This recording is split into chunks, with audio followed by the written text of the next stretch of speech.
So I'm here with Design Dog Maggie. We've just been to Sherwood Pines and we're now looking at Sharley Park for our free-to-play course. So we just got 9 holes free-to-play in at Sherwood Pines, which is now open, ready to play. Just haven't finishing touches done. And this is going to be another 9-hole free-to-play course that we're putting in. Probably going to be 10 baskets because we'll have a practice basket somewhere around here. Maybe not top of that hill because it's back there probably. So what I'm looking at here is the first, where we are going to be teeing off from somewhere around here, shooting down through this line of trees.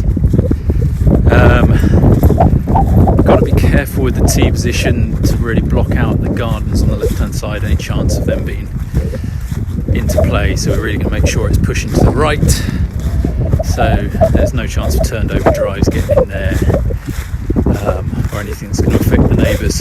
So we'll be careful on that. The idea is you come down past the big oak trees, through these guardian ones. I'm not sure what this one in the middle is, whether it's oak or something else.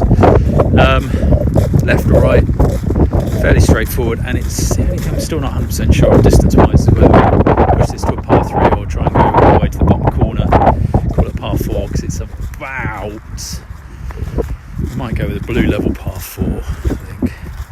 Possibly even call this a white course. It would definitely be a par 4 because it's about 100 metres from here down to the bottom.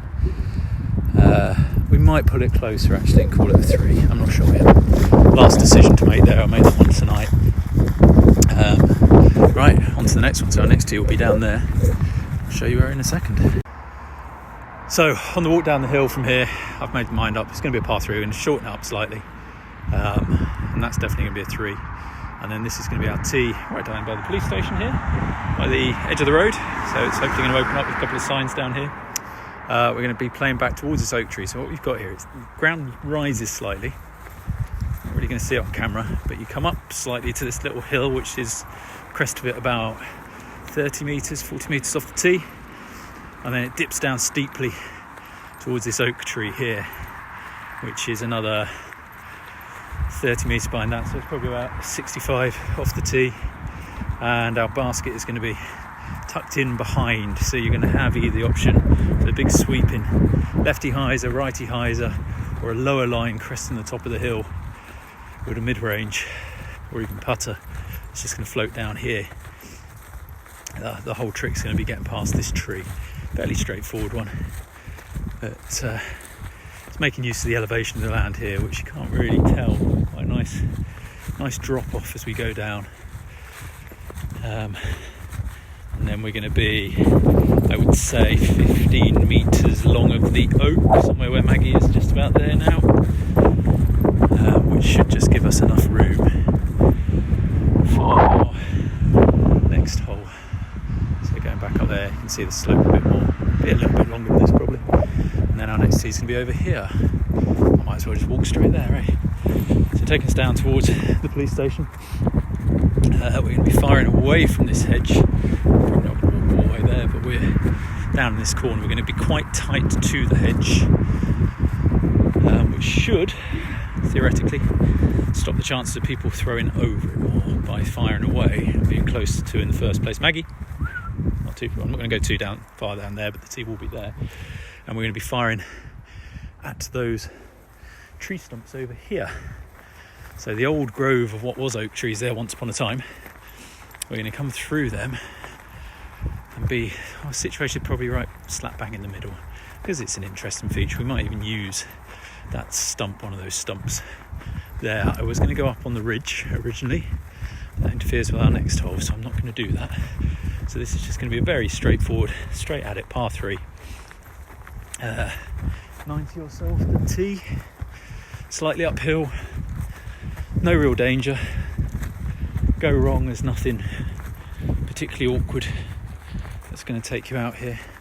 But yeah, you've got these quite cool old tree stumps. People have done a few bits and pieces with water here. Noticed that before, we've had a lot of rain. But yeah, so we might see if we can actually drill into one of the stumps, or if not, we're going to be just up the top end of these. I had wanted to go on the ridge. I'm not going on the ridge because we are now coming to our next hole, which is on top of here. So that's 3 holes around in that little loop down by the police station. Oh, this bank is incredibly swoggy. It's a little concerning.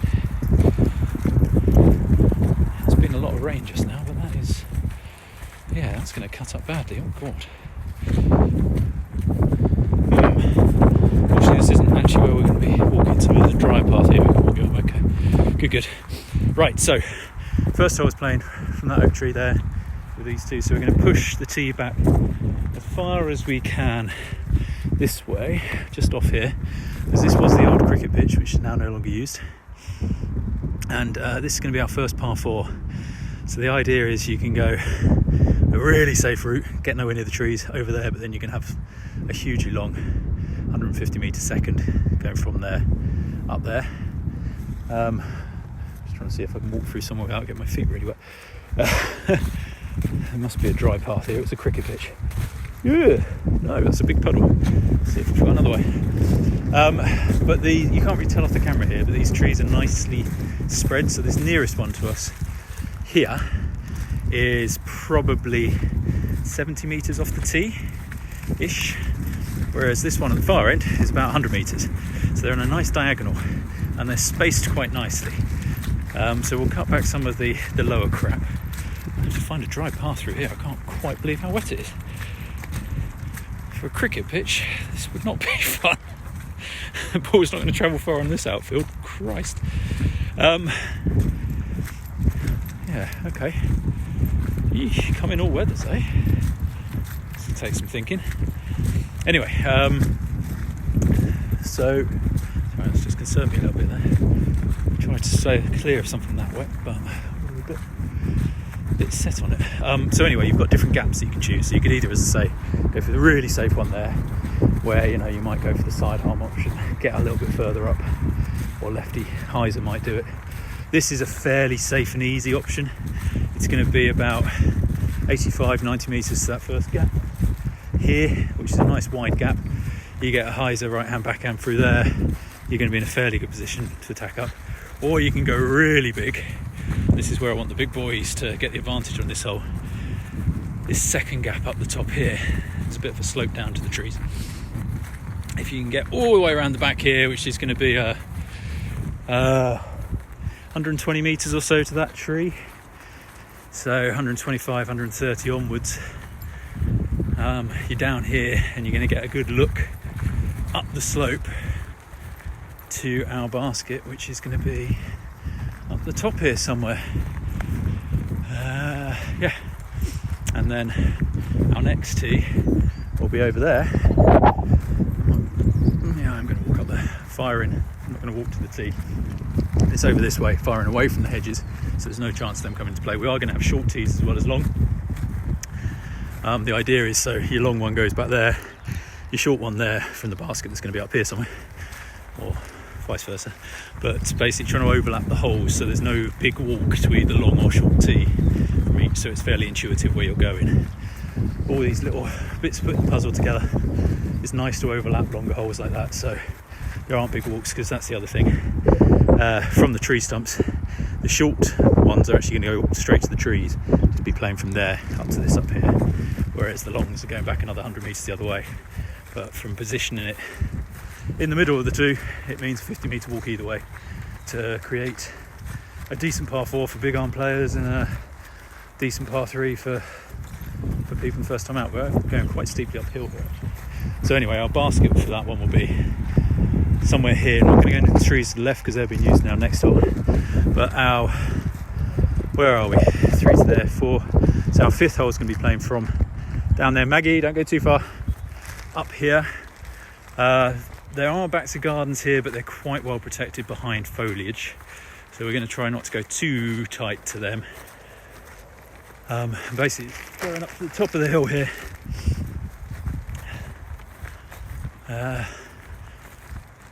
Somewhere a little bit longer where I am here. Can't go too far because we'll start to interfere with the next hole. It's going to be a big old par 3 up the hill where you can really open your arms up. I want a course where people can throw. We've got some very nice thick stuff here, some laurel and some other bushes which is going to protect those gardens. So we're going to plant our basket just around the back of it here, So if you hit any of that, you're not going to go through, you're not going to the garden, it's just staying up here. So somewhere where Maggie is going to be our basket. So if you, we'll try and go a little bit deeper actually. So if you fade off a bit early, you can have a tricky second. So yes, that's the 5th. And we're going to come over here. Now there is going to be a walking path put around this whole site, which is going to be a mile long, and it's probably going to cut right in front of us here. So that's still one last debate we've got to have with council as to where we're going to place this tee.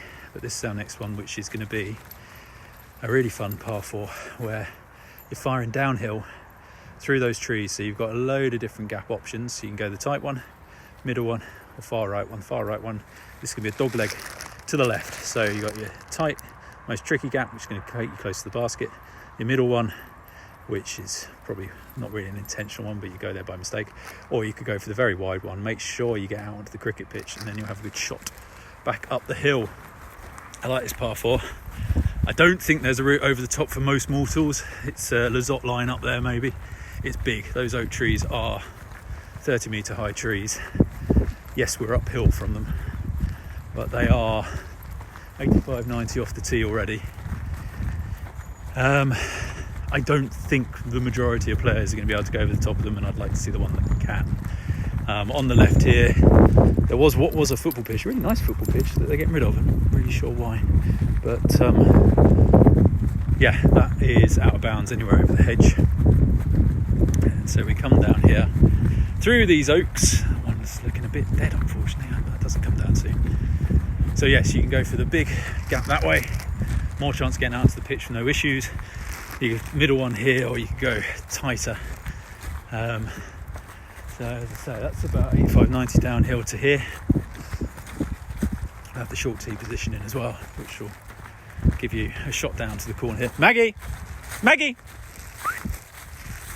Sorry, I'll be back.